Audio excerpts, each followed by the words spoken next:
ठीक है ना। कोटा का इंसिडेंट है, जैसा कि मैंने आपको बताया था, जिस कोचिंग में हम पढ़ते थे वहां पर ऐसे करके बैचेस थे क्लास 11th के, ठीक है। जैसा कि आप जानते हैं, अपनी स्टोरी में प्लॉट समझना बहुत जरूरी है। तो क्लास 11th के बैचेस थे PQRS, ठीक है। इसमें बैच थे दैट इज P1 से लेकर P9, इसमें थे सर Q1 से लेकर Q9, R1 से लेकर R9, शायद ये 9 तक थे या पता नहीं 12 तक थे, जहां तक मुझे याद है, और S1 से लेकर S9, है ना। तो बहुत सारे सर बैचेस बनते हैं क्लास 11th के, और यहां से शुरू होता है, इसकी तरफ बढ़ते जाओगे ये टॉपर्स का बैच होता है, समझ में। S9 से बढ़िया बैच S8, S8 से बढ़िया बैच, मतलब टेस्ट के बेसिस पे ही शफलिंग होती है। तो अपनी एंट्री जो है वो R8 में हुई थी, ठीक है।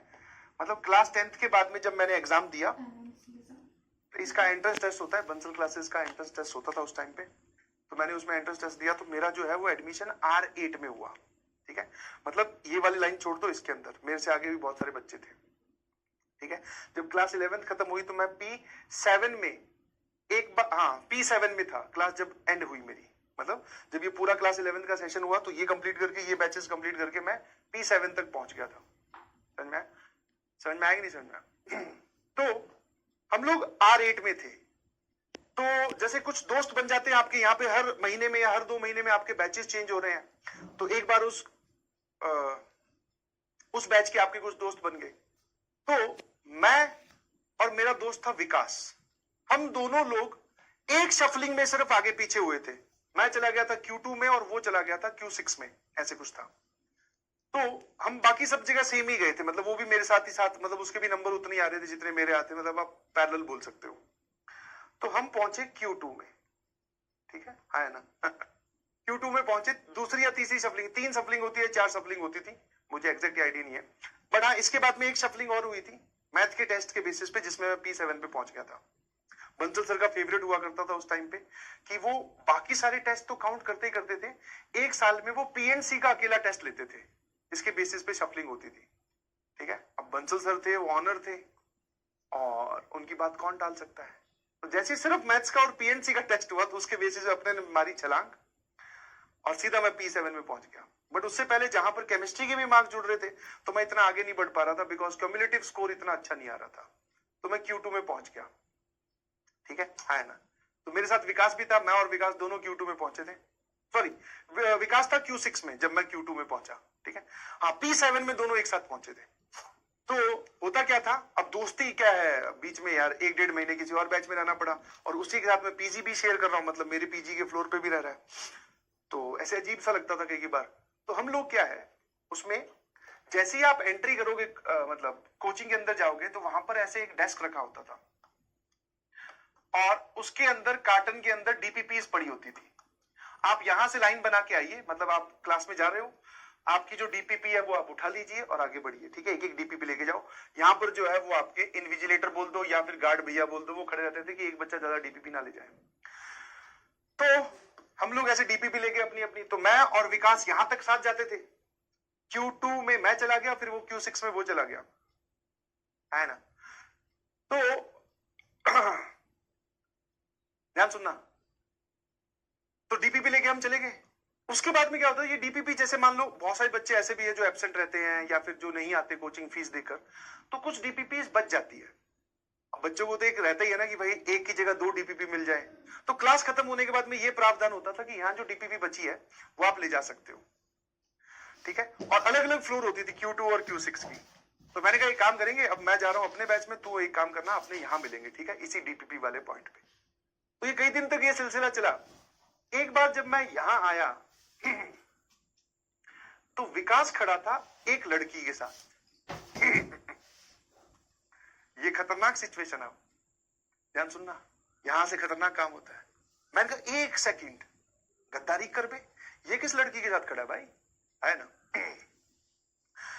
तो अब वो ये ना, थोड़ा सा अब दोनों बातें थी, एक तो था कि डिस्टर्ब करूं, फिर मैंने कहा नहीं यार, एक बार जो भी बात चल रही होगी करने दो।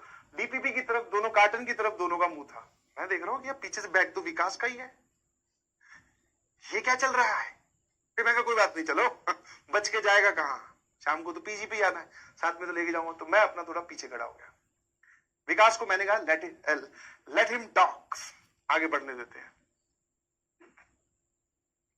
अंदर ही अंदर बुरा भी लग रहा था। That is a separate story. तो फिर ठीक है, उसकी बात होगी, वो लड़की इधर चलेगी, विकास वापस जैसे ही घूमा, और जो जनरली हर एक लड़के की आदत होती है, मैंने कहा भाई ये क्या सीन है, और ये किस रास्ते में चला गया तू। मैंने कहा तुझे 2 महीने या 1 महीने के लिए अकेला क्या छोड़ा, तू तो 5-10 दिन में ही बिगड़ गया। अरे बोले कि तू वैसा जैसा समझ रहा है ना वैसा नहीं है। मैं कहा अच्छा, फिर समझा डिटेल में, अपने पास टाइम ही टाइम है। मैं चला जा, साइकिल लेने चलते हैं। साइकिल की अलग स्टैंड खड़ा होता था, मैं साइकिल वाली पार्किंग तक, जहां पे साइकिल स्टैंड होता है वहां तक चलते हैं, बता फिर साइकिल के बाद में पीछे चलेंगे। तो बोले ऐसा नहीं है कि ये Q6 की लड़की है, पढ़ने में बहुत अच्छी है, तो ये मुझसे सिर्फ ये डिस्कस कर रही थी कि ये वाली डीपीपी तुम्हारे पास है कि नहीं है, मेरी ये वाली डीपीपी मिस होगी। मैं कहा अच्छा, मैं कहा डिस्कशन कुछ ज्यादा पॉजिटिव तरीके से नहीं हो रहा था, इतना प्यार से तो तूने मुझे, वही मजे लेने वाली बातें। बोले नहीं नहीं ऐसा कुछ नहीं है, तू ज्यादा सोच रहा है, कम सोच रहा है। मैंने कहा ठीक है भाई, ठीक है। वो थोड़ी देर में थोड़ा बुरा लगा मुझे भी, मैं भी सो गया, मतलब वही खाना वाना खा के जो भी होता है। फिर वापस वही आओ डीपीपी लो, मैं Q2 ऊपर वाले फ्लोर पे, ये Q6 उसी फ्लोर पे जिस फ्लोर पे डीपीपी मिलती है। फिर अलग हो गए। एक दिन मैंने फिर उसी स्पॉट पे फिर पकड़ लिया। अब की बार मुझे ज्यादा बुरा लग रहा था, और मैंने कहा भाई साहब ये क्या है, पढ़ाई करने आएगी। अच्छा ये, और ये जो था विकास, ये मेरे स्कूल फ्रेंड भी था। स्कूल मतलब कि हम दोनों का होम टाउन, मैं इसके पिताजी को भी जानता था। तो अब जो है वो मैंने, भैया समझ में आया, आप किसी से बात ना कर पाओ और दोस्त आपका बात कर रहा हो तो बहुत बुरा लगता है। मैंने कहा एक सुन भाई, अब अंकल को फोन जाएगा, ध्यान रखना, और इसमें तो मैं भी नहीं बचाऊंगा। अरे बोले ऐसा कुछ नहीं है। अच्छा ठीक है, ऐसा कुछ नहीं है। मैंने कहा ठीक है भाई, कुछ नहीं है तो। अपने इधर Q2 में मस्त, और मैं देख रहा हूं मेरी दोस्ती का मतलब लेवल देखो, एक्सट्रीम लेवल। मैं किसी लड़के से भी बात नहीं कर रहा हूं। मैं नए बैच में चला गया ना, बस नॉमिनल सी, आप इतने बड़ी क्लास में बैठते हो तो बाजू वाले में कोई बैठा है तो उससे थोड़ी बहुत हाय हेलो होगी, वरना इस इतने माहौल में जहां पे शफलिंग होती है वहां पे आपकी कभी दोस्ती हो नहीं सकती। विकास के साथ दोस्ती इसलिए थी क्योंकि हम पुराने एक ही होम टाउन से थे, 10वीं तक एक साथ पढ़े हैं, एक ही स्कूल में थे, इस वजह से गहरी दोस्ती थी, वरना वो भी शायद कभी नहीं होती अगर मुझे कोटा में मिला होता। मैं जो है वो Q2 वाले लड़कों से भी बात नहीं कर रहा हूं, और ये Q6 में भाई साहब अलग गेम खेल रहा है। मैं भैया ये है, इसको तो रोकना पड़ेगा। और ये खेल काफी दिन तक चलता रहा, मुझे नहीं था पता था उसके दिमाग में क्या चल रहा है। कोटा में संडे वाले दिन है ना, टेस्ट देकर हम लोग क्रिकेट खेलते थे एक पार्क में, है ना, पिच बनी होती थी, क्रिकेट खेलते थे, और वहां पे जहां पे लोकोलाइट भी खेलते थे उसमें, और वहां पे जहां पे लोकोलाइट भी खेलते थे उसमें, और लोकोलाइट भी उसमें खेलते थे, और हम भी क्रिकेट खेलते थे भाई। तो इस बार टेस्ट हुआ संडे वाले दिन, मैंने कहा आजा क्रिकेट खेलने चलते हैं, क्रिकेट तो पक्का ही है भाई, जाना ही जाना है। ये भाई ने बोला कि तू चल मैं आता हूं। मैं कहा ठीक है, और वैसे भी टीम वीम बांटनी है, तो मैं कहा टाइम से पहुंचते, तेरे को मैं बंटवा लूंगा, तू आ जाना, कोई बात नहीं। मैं क्रिकेट खेलने लग गया, ये भाई साहब आए ही नहीं। फील्डिंग तो मैं कर रहा था, बट दिमाग में मुझे लग रहा था कि ये कहीं और फील्डिंग ना करने लग जाए। मैं क्या अब छोड़ के भी कैसे जाऊं, बीच में से जा नहीं सकते ना। जो लोग क्रिकेट खेलते हैं वो जानते हैं, एक बार आपको टीम में बांट लिया और आप अच्छे प्लेयर भी हो, ठीक ठाक खेल लेते हो, तो आप क्या बोल के जाओगे, किसको ढूंढने, और ढूंढने जाओगे कहां। भाई साहब विकास गायब, और उसका तो चलो विकास हो रहा है, मेरा जो है वो अंदर आग लगी पड़ी। मैं कह यार ये तो लड़का बिगड़ गया और ये गलत रास्ते पे चल पड़ा है। कोई बात नहीं, मैं एक सच्चा दोस्त हूं, मैं इसको मोड़ के लाऊंगा वापस। शाम को वो भूल भाल के खेलने लगे, शाम को पहुंचे तो आगे पीजी में वहां बैठा। मैं कहा भाई ये क्या व्यवस्था है, कहां था। बोले कुछ नहीं है। मैं कहा कुछ नहीं, अपूर्वा ने कॉपी मंगवाई थी। मैं कहा ये अपूर्वा कौन है। बोले वही जिसके हाथ तू हर बार हमें पकड़ लेता है। मैं कहा अच्छा। मैं कहा नाम नोम तक बात पहुंच गई है। बोले एक ही बैच में पढ़ते तो नाम तो पता चल ही जाता है। मैं कहा अच्छा, मुझे तो एक भी लड़की का नाम नहीं पता, मेरी बैच में भी बहुत सारी पढ़ती है। मैं कहा तू ज्यादा ना हीरो ना बन और ये रास्ते सुधार ले। बोले नहीं उसने सिर्फ एक कॉपी मंगाई थी, उसके नोट्स कंप्लीट नहीं है, वो बैच शफल हो गया, उसका कुछ बैक। वहां पे ऐसा भी होता था भाई कि आप एक बैच से उठकर दूसरे में जा रहे हो तो हो सकता है उसमें कोई आपका कुछ मिस हो गया हो। तो वो ऐसा समझा रहा था मुझे कि उसका कुछ एक आधे चैप्टर का या एक लेक्चर का कुछ नोट्स का बैकलॉग है, तो वो उसको नोट्स कंप्लीट करने हैं, इसलिए मैंने ठीक है चलो इतना भी सह लिया। मैं चलने दे, ठीक है भाई। अब ये जो है ये अपूर्वा जी के साथ दोस्ती। अब तो ऐसा होने लग गया था, मैं सेकंड, जब दो क्लासेस के बीच में 15 मिनट का ब्रेक होता था ना, सेकंड ऊपर वाली फ्लोर से नीचे वाली फ्लोर पे वापस आना भीड़ के बीच में और वापस अपनी क्लास में जाना, ये इम्पॉसिबल टास्क है 15 मिनट का। मैं वो भी कर लेता था, मैं चेक करने की विकास क्या कर रहा है। बहुत ध्यान रखा मैंने, बहुत नजर रखी। ठीक है, हाँ है ना, ठीक है भाई। अब उसके बाद में सुनिएगा जरा, मैं और विकास, कोटा में एक मॉल है, कोटा मॉल, मतलब मॉल तो नहीं है। आप कभी रेलवे स्टेशन की तरफ गए हैं, पुराने टाइम की मैं बात करता हूं, तो रेलवे स्टेशन की तरफ है ना, वहां पे दुकानें हुआ करती थी, मतलब रेलवे स्टेशन की तरफ ही दुकानें हुआ करती थी। ठीक है, रेलवे स्टेशन। और वही, मतलब इस आजकल तो अगर कपड़े वपड़े लेने तो आप मॉल में जाते हो, ब्रांडेड शोरूम्स में जाते हो, तो उस टाइम पे हमें कुछ कपड़े लेने थे तो हम लोग और क्लास 11th के एंड सीजन की बात आ गई थी, मतलब क्लासेस खत्म हो गई थी और हमारे टेस्ट चल रहे थे, और उसके बाद में टेस्ट देकर, वो कोचिंग के टेस्ट देकर मुझे अपने घर जाना था, मतलब मेरे को और विकास को। जाने से पहले हम कुछ कपड़े लेने एक बार रेलवे स्टेशन घूमने गए, कपड़े लेने के लिए, फ्री दिन था। मैं और दोनों घूम रहे भाई, दुकान देख रहे, मैं कहा हाँ कौन सा है देख लेते हैं, इसमें ठीक लग रहा है, ये पैसे ज्यादा ले रहा है। एक दुकान के अंदर घुसे हैं, मेरे से पहले विकास घुसा, घुसने से जिस स्पीड से वो घुसा था उसकी 5x स्पीड से वापस बाहर आ गया। मैं कहा क्या हो गया, पूरा तो घुस अंदर जाके पूछ तो ले, शर्ट वर्ट मिल रही है कि नहीं। बोले नहीं भाई यहां से चल। मैं समझ गया जिस हिसाब से इसने नहीं भाई यहां से चल और भारी आवाज में बोला है, मैं कहा लपड़ा तो कुछ और है। मैं कहा अब यहां से थोड़ी जाएंगे, अब तो यहीं जाएंगे। तुम सोचो कि क्या हो रहा होगा उस दुकान में, उसने क्या देखा होगा, है ना।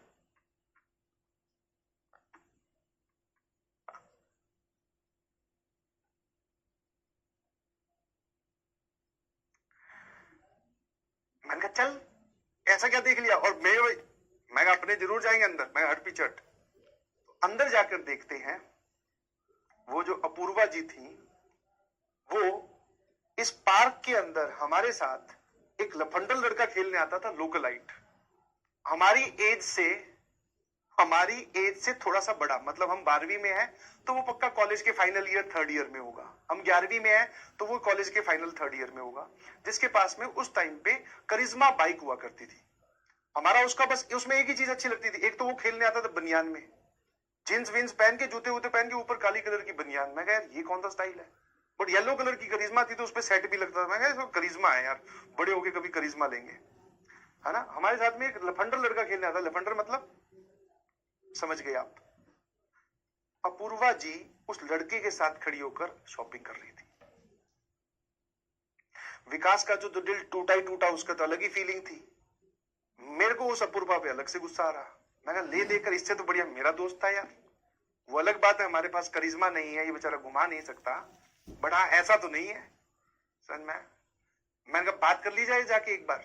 विकास कहता नहीं नहीं भाई चल यहां से, चल यहां से। मैं कहा नहीं एक बार चलते हैं, पूछ ही लेते हैं। मैं कहा ले देकर इधर ही, समझ में है ना। फिर कहीं पर पड़ी हुई किसी की बात हमें याद आई, ठीक है, कि लड़कियों को जनरली ऐसे ही लड़के पसंद आते हैं, समझ में। और उसका पॉजिटिव इंपैक्ट ये हुआ कि अगली बार जब हम क्लास 12th में आए, स्कूल जाकर पेपर देकर, इस बार विकास जी ने जो ताबड़तोड़ पढ़ाई करी है, अब दिल टूटा हुआ आशिक है ना, मतलब जितना भी टूटा, जितना भी जुड़ा था, जो भी था। दूसरी तीसरी सफलिंग में ही हम A5 में, A4 में या A7 में पहुंच गए थे दोनों लोग। फिर 12th मेंटेन करी। हाँ वो अलग बात है कि फाइनली हमारा सिलेक्शन नहीं हुआ, विकास का भी सिलेक्शन नहीं हुआ, हम दोनों ने फिर ड्रॉप लिया। अब की बार जब ड्रॉप लिया तो विकास ने कहीं और घर ले लिया था, घर मतलब लोकेलिटी बदल दी उसने, ठीक है ना। हाँ फाइनली उसकी रैंक शायद आईआईटी में भी एक्सटेंडेड मेरिट लिस्ट में आई थी। उसने भी एनआईटी से ही फिर करी अपनी ग्रेजुएशन, बीटेक जो है उसने एनआईटी से ही करी। But yes this is the story that I want to share, है ना। ऑल इंडिया रैंक 1 तो नहीं आई भाई, इतना तगड़ा दिल टूटा नहीं था वो, तो अगर थोड़ा सा और जुड़ता, है ना, तो और ज्यादा भयंकर टूटता ना। वो जो सीन देखकर मुझे भी अजीब सा लगा, मैं कहा यार ये क्या है। फिर विकास जी ने उससे बात करनी बंद कर दी और मैं मनी मन खुश, यस दोस्त वापस आ गया है। तो आप भी अपने आसपास कोई ऐसा अगर दोस्त फंस रहा है तो उसको वापस ला सकते हैं, ठीक है ना।